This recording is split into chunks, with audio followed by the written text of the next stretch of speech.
We are Fortnite gamers, mobile players, paywall haters, entertainers, hot as lasers. Tell your neighbor, do a favor, you should subscribe, and you'll see more Knightlightning. He's not lightning, so enlightening, not so frightening. Hit like, and you'll see more. Who farted? He's who farted, not faint-hearted, nor outsmarted. Let's get started. A million That's gems. obviously a little bit frustrating, right? I'm So trying to imagine what you wouldn't be able to get with a million gems. I mean, anything you want, right? And so what's interesting about this, though, the players that took advantage of this, and I hesitate to call them victims, the buyers of these, because you have to be able to look at this and say something does not feel right about this. Hopefully somebody would look at this and say, this seems wrong at some level. So I don't want to call them victims, but I think there were varying levels of complicity. What is interesting, though, is a majority of the players that took advantage of this, they weren't free to play, right? This wasn't like all of a sudden somebody with a 20,000 summoner score is now boosted up to 250,000. These were competitive players that, I used Lance Armstrong as an example, right? Doping aside, Lance Armstrong is still beating me in, a bicycle race, right? That didn't make the difference of him being a top level athlete and not, but it did make the difference of him winning or not in some cases. And this is very much the same way, where you took very competitive players that felt the need to continue to compete. They felt that pressure, which frankly is that is a construct built by Glue for monetization. Feeling that pressure of having to farm and having to do these things. Again, it doesn't mean the behavior was okay. It doesn't mean that it's excused, but I understand it. I talked to a player that was temporarily banned from this, and they were feeling pressure from outside of their club. People were saying to them that you have no business being in that club. You're not strong enough and good enough to do that. What are you doing? You're an imposter. And that got to the person. Again, it doesn't excuse their bad behavior, but on a human level, I understand it, that construct that Glue has made in the game, and that, again, all of these types of games create, because it's a way that they get, they force people to spend money that maybe they wouldn't otherwise. So these are players that are already competitive, right? Well, they were found out, many of them. I don't think all of them. There were different levels of consequences. Now, I will say that the two sellers, the two bad actors that were in Frontierland, they got removed. They found their way into Disney Titans. Titans leadership, so Danny and Ludgate, they found out that the new scam was going on, and the new one was different, because you asked a really good question before. You asked, what's the benefit to the club? What do you get out of this? Well, the new way, since you're actually going through and processing a payment, it was generating club gifts. So you go in and do $100 gift. Now, 50,000 in gold is sent out to 49 other players, 1,000 in club coins, and who can ever have enough Sally's potions? That's the big thing. So all of that every time is going, and now again, this wasn't $700 worth of gifts. It wasn't 7 gifts, because remember, they'd made the normal number of purchases, because they didn't care that they were losing money on it, because it wasn't their money. They don't care. Right. And even aside from, say, ripping off stolen credit cards, a lot of times if you earn money illicitly, let's say from, drug dealing, just as an example, or some other kind of illegal activity, you're often incentivized to pay massive premiums just to make sure you have clean money. So yes, let's say you have $10,000 illegally gotten gains. Well, it might be worth taking half of that and off the table just so you know you can sleep at night having cleaned it. A lot of times you would pay other people's services to launder money for you, and you'd give them quite an incentive to do so, and you might only keep a small percentage of it, but it's clean money. Hey, it's illegally gotten gains, so essentially it's free money anyway. Right. And it's an expense. Yes, it's an expense of the cost of doing business. Yes, correct. Exactly. Absolutely.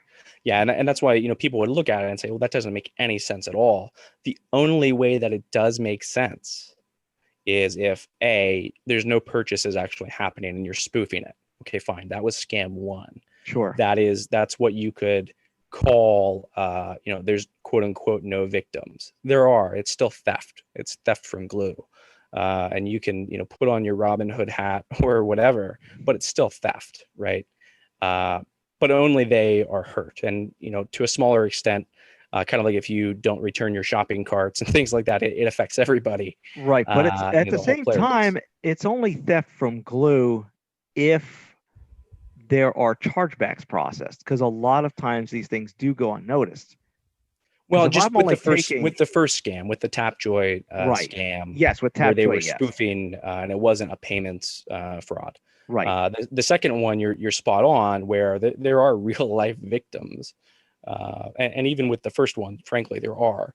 But it's easier to see on the second one. And again, all these club gifts started getting processed. So, I mean, if you're in that club, right, you see gift upon gift upon gift. Oh my goodness, thank you so much. You are so generous. This is wonderful.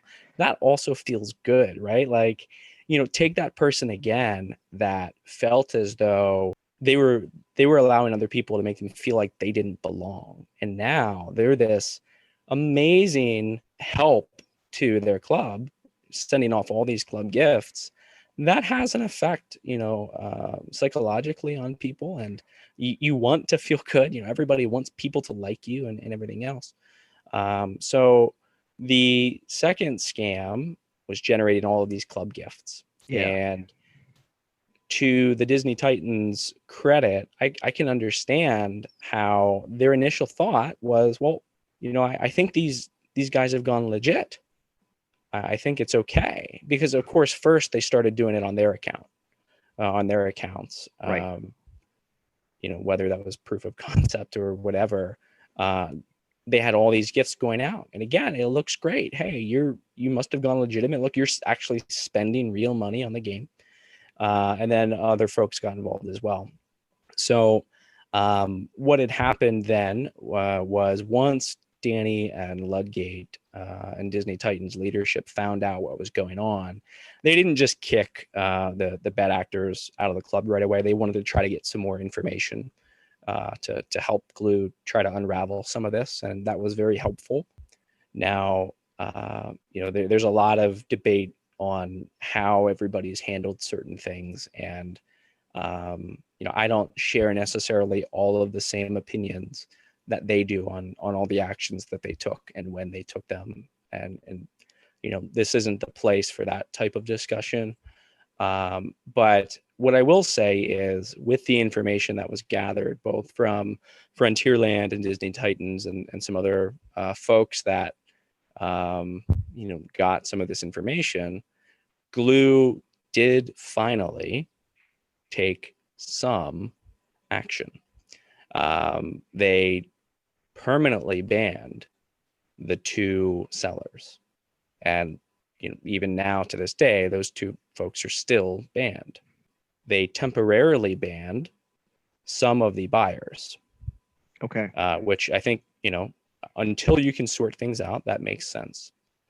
Sure. They permanently banned some of the buyers. Now, interesting. Yes, different levels of punitive measures that to this day, we don't know why some people were given one punishment and some another punishment. I was about It to wasn't- ask, like, what's the Yeah. discriminating factor here? Unknown. It wasn't dollar amount. It wasn't types of things purchased, because let's face it, you don't just have to buy gem packs. You could buy other things with stolen credit card information, and that did happen as well. So, you know, hey, who doesn't want a whole cart full of level 3 speed stones, right? Why not? Let's do it. So there was no clear guidance given on why, and you know, we tried to back into it. We couldn't find any discernible pattern really that would show why one person was banned and why another one wasn't. I mentioned Now, before. can I ask? Yeah. I'm sorry to interrupt. Can I ask, when you say we, who are you talking about? Yeah. So there's a number of folks digging into it. Again, Danny Mendoza did a great job. For whatever reason, I ended up getting involved as well, trying to uncover some stuff. And some of the players that themselves were involved, there was a couple of them, in fact, that bought gems at a discount. They came forward to help because they realized it was wrong, and they were willing to accept whatever punishment they were given, but they didn't want other people to fall into it.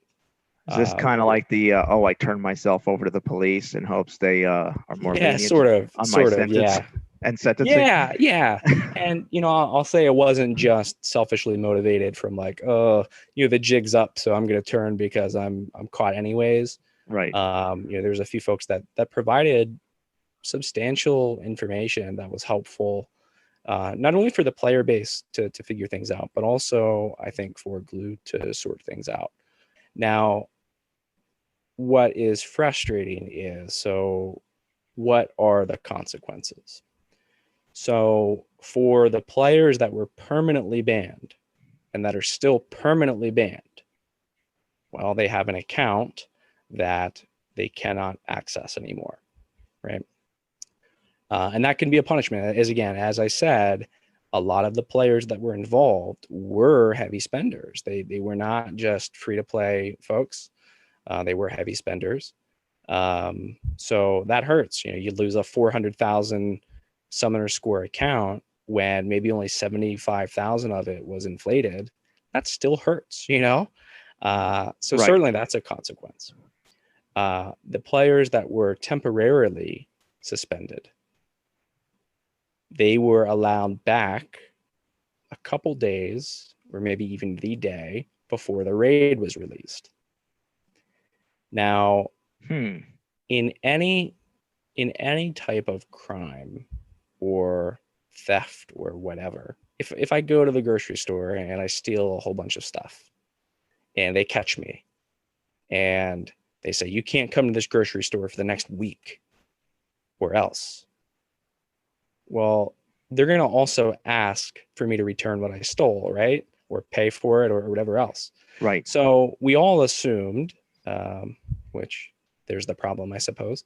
We assumed that what would happen would be these folks were temporarily banned so that Glue could understand what happened and go through the terrible process of rolling back these accounts. That didn't happen. So let's say I spent enough to earn myself 10,000 gems in real life from my own wallet, but I bought 200,000 gems in this massive discounted situation. I would get to keep my 100,000 gems or 200,000 gems, however much I purchased from these other folks. Yeah. So these players that had their bans not reversed, a big deterrent. Not a big deterrent. That's right. And again, it's nice if you stop the current loophole of the day, whatever that is. Now, you can't stop payment fraud per se. You can only try to deter it and prevent it. It's going to happen, and that's in every single industry.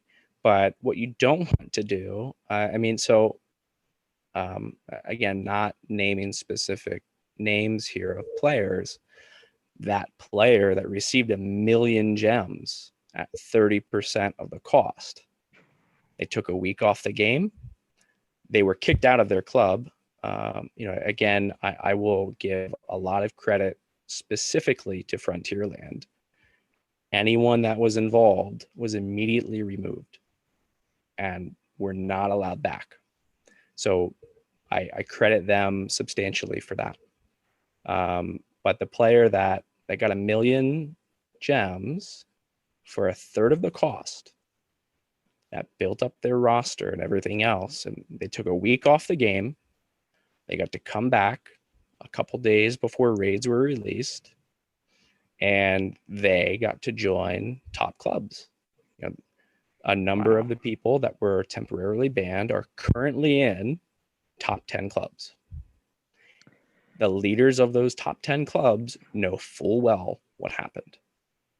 So let me ask you this, and this kind of gets into another, this might go into another topic, but we can always jump back.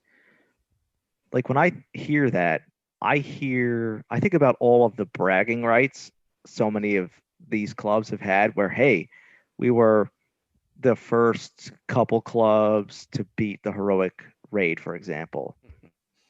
But if you're doing it with rosters like that, does that really count? Like it kind of makes you question all of the bragging that so many people do. Trust me, I brought that up. Yeah, and I got some pretty spiteful pushback from those club leaders. And so because my thing is those accounts were permanently banned. But if I got banned off an account, I could just create a Gmail account right now, log in as someone completely new, essentially, create a new account, and just do it all over again. Like just because. Well, even better, right? Actually, what's happened? A couple of the folks that were permanently banned, that lost their accounts, they fought with their credit card companies.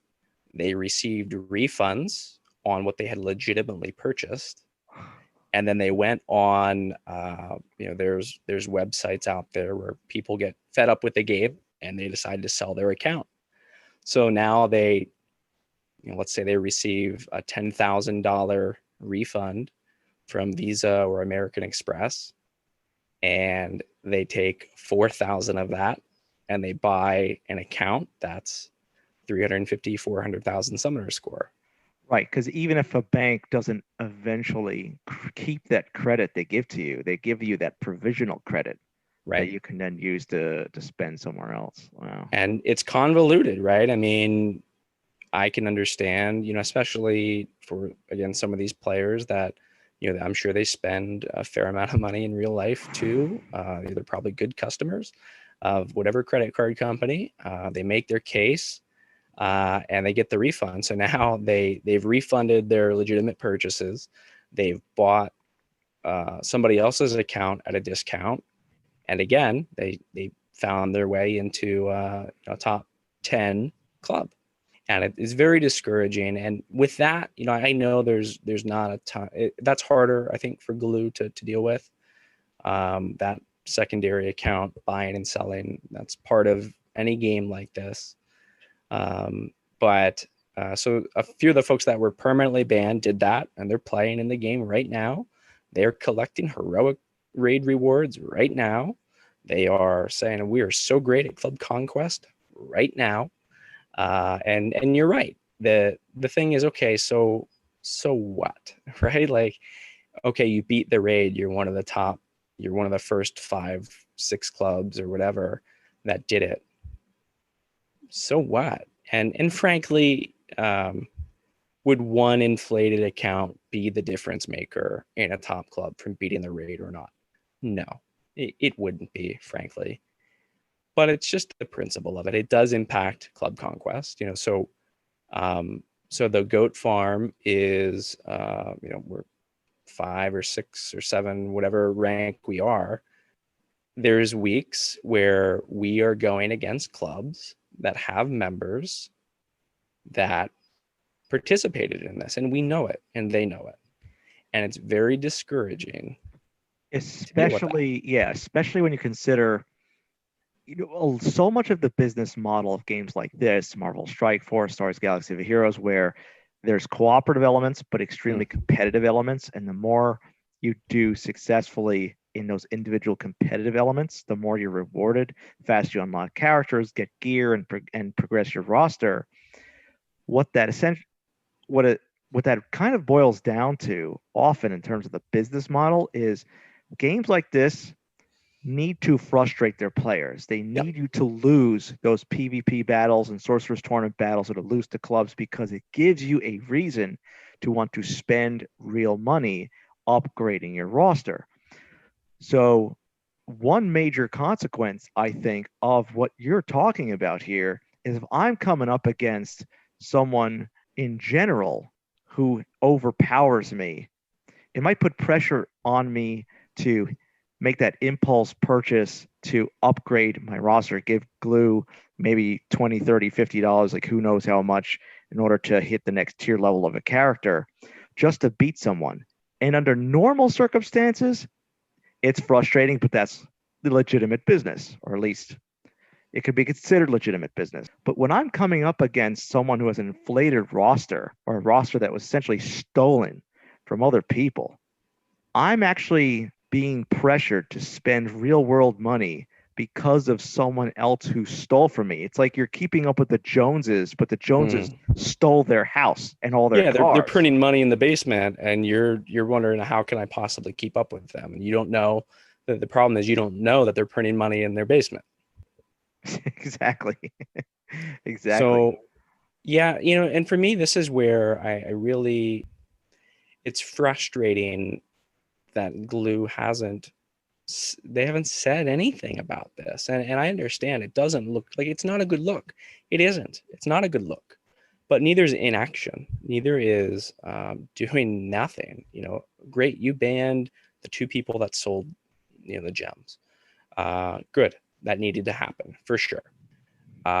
You temporarily banned a few folks and then let them in without rollbacks. Like, I would have been, and this was my suggestion, let them back in the game, take back everything that you can that they took, drop them to level 40 and set them at negative 1 billion potions, and let them work off their debt that way. It'll be great. But at least, at the very least, if you're going to let, that's like the hammering of license plates. Yeah, that's the making license plates version of Disney Sorcerer's Arena. Yeah. That's right. Yep. Doing Sally's potions, boss man. Exactly. So you would expect that they would take back the ill-gotten gains. They've shown that they can do that. It's messy. I get it. It's not fun, but the imbalance that it creates is the very reason that they've done that before, with the Blue Fairy Magic issue and some of those nerfs and other issues, where people got a whole bunch of stuff and they shouldn't have, and it was going to create imbalance. So you would expect Glue to roll those players back. This is what happens in real life. You would at least expect the equivalent of the DSA cocaine to get confiscated here. Correct. Right? And instead it was like, hey, no harm, no foul. Just don't tell anyone. And those players, they changed their names. Again, they joined top clubs that knew what they had done and that are now benefiting from these inflated rosters. And frankly, again, going back to that initial problem where Glue didn't do enough, I don't agree with this argument at all. But the argument that a top club leader said to me was, well, it's not my job to police the game. Glue did what they felt like they needed to do. It's their game. And if they felt as though the appropriate punishment was taking a week out and to not roll anything back, who am I to say any different? Again, personally, I don't agree with that. I don't, those players won't find themselves in the goat farm. Right, but here's the thing, because we're theory crafters as much as we are players. So let's say I put ethics aside for a minute. Why wouldn't I engage in this kind of purchase right now? If I have a reasonable belief that the biggest consequence for me is going to be a week-long ban, it's like, oh, I'll get 100,000 gems for what would cost me 30,000 and inflate my club's roster and get us to the top tier and make my life so much easier in the process of leveling up my roster. And all I need to do is take a week off. Like, that doesn't even make sense. I'm getting like 6 months worth of in-game progression at the consequence of a week away from the game. That's not a deterrent at all. Yeah, I mean, you don't have to do PvP for 7 days. That's actually even another benefit, right? So, but no, exactly that, right? There's that, you've heard some of those hypothetical questions of like, would you spend a month in jail if you got $1 million or whatever? And, the argument is, well, sure, I'll do that because then I don't have to work or whatever. Same principle here. And, in the financial world, a lot of these types of issues, if there is a scam that happens, or there's a sanction or fine that happens, there's normally, it's called treble damages. It's 3 times the damages. The reason that they're hitting somebody for 3 times the amount that they took is to serve as that deterrent. It isn't just take what you shouldn't have gotten and, hey, don't do that again. Yeah. Because then it's like, well, let's see, if I don't get caught, I'm good. If I do get caught, I just reset and I'm good. Yeah, you got your save point. Yeah, exactly. Right. Like, oh, darn, I'll just do it until I don't get caught and I'll catch up. And so that's why having those punishments are important, for that exact reason. Again, Glue has not done that. And the challenge, I think, too, we are a couple months out from really all of this hitting the fan. Over the last month and a half or so, there's been no statement about it whatsoever. It's really strange. It is even strange. just to say, okay, because we get the news updates. Every Tuesday Right. we get these updates, patch notes, and so forth. So why not have a warning label on one of them and say, listen, we just want to make it clear, unless it's coming from the DSA in-game store, you're not to purchase gems, and here are the potential consequences. Why not scare people a little bit? Yeah, it's like, the people that at least put out like the alarm company sign, even though they don't have the service, right? Yes. It's like at least saying like, hey, we know and we're watching, even if they can't tell. Dog. You're going to deter some people that way at least. But to not do anything, it's, frankly, it's scary because one, I mean, what are the potential options here? One, they don't want to put it out there because they can't actually monitor and they don't want more people to know it's possible. Is that it? I hope not. Option 2 is they just don't care. And to them, this is just an unfortunate part of doing business. I hope not. There's no perfect solution with this, and they would look bad regardless. Let me back up on that. They look bad because of the actions they've taken. There's criminals, there's bad people that will try to get one over on people. You can't solve the human condition, right? You can't protect against that. But when it happens and your choice is to do nothing and to not take back the stolen goods, to not levy any sort of real punishment, that makes you look bad. And because of that, I think that's why they've been quiet.